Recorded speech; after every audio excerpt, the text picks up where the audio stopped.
8h50, vamos falar do Cruzeiro, que Emerson Romano conseguiu se livrar dessa zona do rebaixamento. Que assombrou, né, Romano? Nossa. Tirou o sono do torcedor do Cruzeiro, né? A gente conversava com...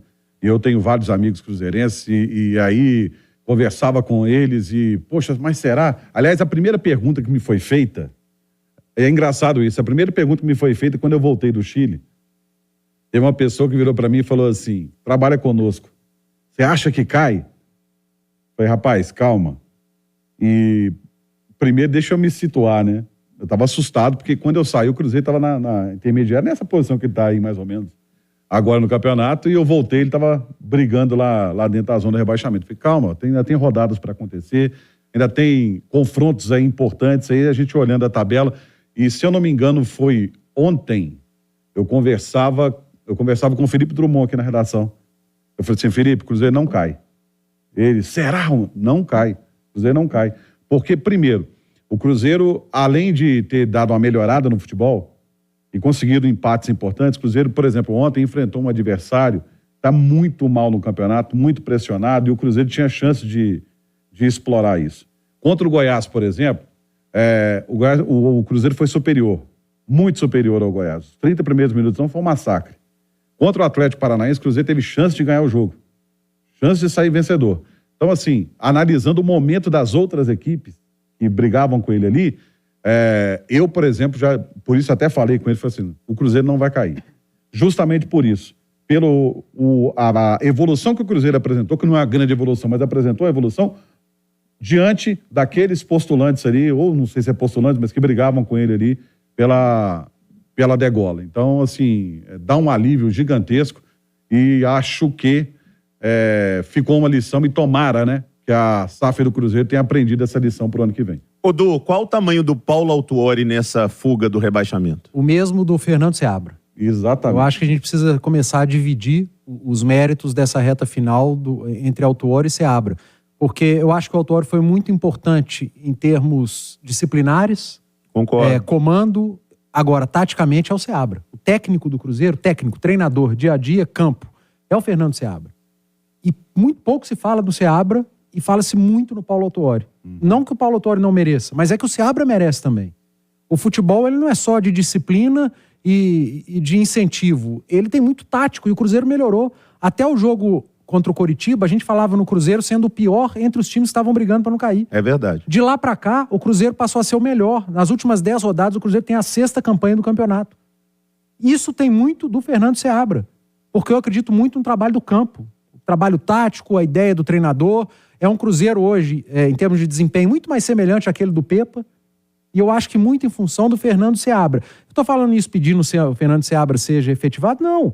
É dar mérito às pessoas. Acho que a gente tem que elogiar o Paulo Autuori, sim, mas eu pouco tenho escutado falar do cara que treinou o time, que é o Fernando Seabra, que estava na beira do campo nos jogos, coordenando, chamando atenção, fazendo as alterações. Então, o tamanho do Paulo Autuori nessa reta final do Cruzeiro no Campeonato Brasileiro é o mesmo tamanho ou um pouco menor do que o do Fernando Seabra. E aí eu acrescentaria mais uma coisinha. O fato do Cruzeiro ter utilizado garotos da base é muito dedo do Fernando Seabra. Conhecia os meninos, né? Conhecendo muito e dando confiança a eles. Sabendo qual o potencial deles e dando confiança a eles para poder entrar no time. Hoje no Rádio Esportes, Nath, eu até fiz um comentário parecido com esse do Dudu, né? De que o Seabra tem sim que ser lembrado, mas o que ficou mais marcante para mim foi o extracampo. Porque o Paulo Autuori pegou a gestão mais próxima ali e jogador foi afastado, jogador foi cortado de relacionado. Isso não vinha acontecendo.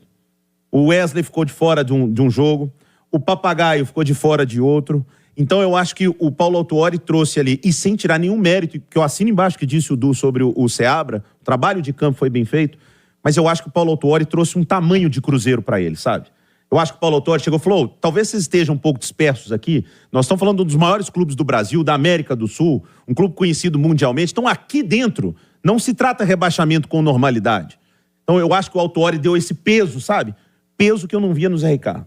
Eu acho que o Autuori foi um choque de realidade. para o Cruzeiro nessa reta final. Eu acho que além da parte disciplinar, que o Edu colocou bem, enfim, do que o Autuori conseguiu organizar a casa, eu acho que a própria história dele, vitoriosa dentro do Cruzeiro, passou para os atletas a real sensação e a importância do que era o Cruzeiro permanecer na Série A. E eu acho, inclusive, que os atletas passaram, e tem uma coisa que é muito importante, em qualquer área, mas no futebol, né, Léo, que é o respeito. Ali você entender a hierarquia, você respeitar o seu superior, sabe? Você ouvir com atenção o que ele diz. Eu sinto isso nessa passagem do Autuori. Parece que os jogadores respeitam mais o Autuori do que respeitavam o Zé Ricardo, no sentido de, poxa, vamos escutar o que ele está dizendo, vamos fazer o que ele está pedindo, sabe? Vamos correr por esse cara, porque ele é um cara vitorioso, porque ele é um cara que trabalha aqui no clube, que acredita no clube. E eu acho que teve uma outra importância do Autuori também, Léo, no sentido de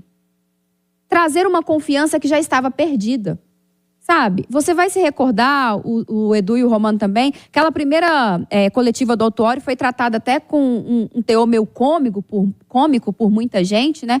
Mas a gente vai se relembrar que naquele momento o Autuori falou, nós temos 2 jogos a menos, o Cruzeiro tem 2 jogos a menos, e o que estava faltando no fritar dos ovos nós temos 2 jogos, só dependemos de nós, vamos recuperar a nossa confiança, jogar melhor do que vínhamos jogando e não vamos cair. E foi exatamente o que ele fez. Então eu acho que o Autuori também resgatou a confiança de que o Cruzeiro já não estava rebaixado porque perdeu do Curitiba, sabe? Porque ainda tinha bola para jogar. E desde que o Autuori assumiu, o Cruzeiro não perdeu mais. E tem mais uma coisa sobre o Paulo Autuori, que falei aqui mais cedo com o Pansieri, e vou trazer para o debate. O debate dos comentaristas vai seguir na Turma do Bate-Bola no YouTube. Já convido a você que está nos acompanhando no rádio, venha para o YouTube da Itatiaia, @Itatiaia Esporte, porque vamos até às 8 falando muito sobre isso.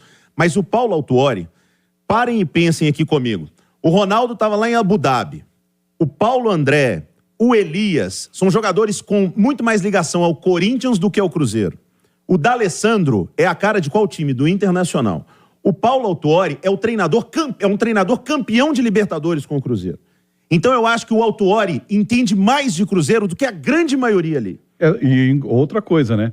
A história do título de 97, deve ter chamado a rapaziada e falado, rapaziada, olha aqui, olha o que aconteceu. Perdemos todos os jogos da primeira rodada, precisávamos ganhar todos os jogos da segunda rodada e ganhamos tudo. Todos eles. É isso que eu quero agora nessa reta final do Campeonato Brasileiro. É um outro peso e é uma ligação com o clube. Disse aqui, em 2024, o Cruzeiro precisa começar e ter mais relação com a sua torcida. O Cruzeiro precisa de mais cruzeirense dentro do Cruzeiro. 6h58...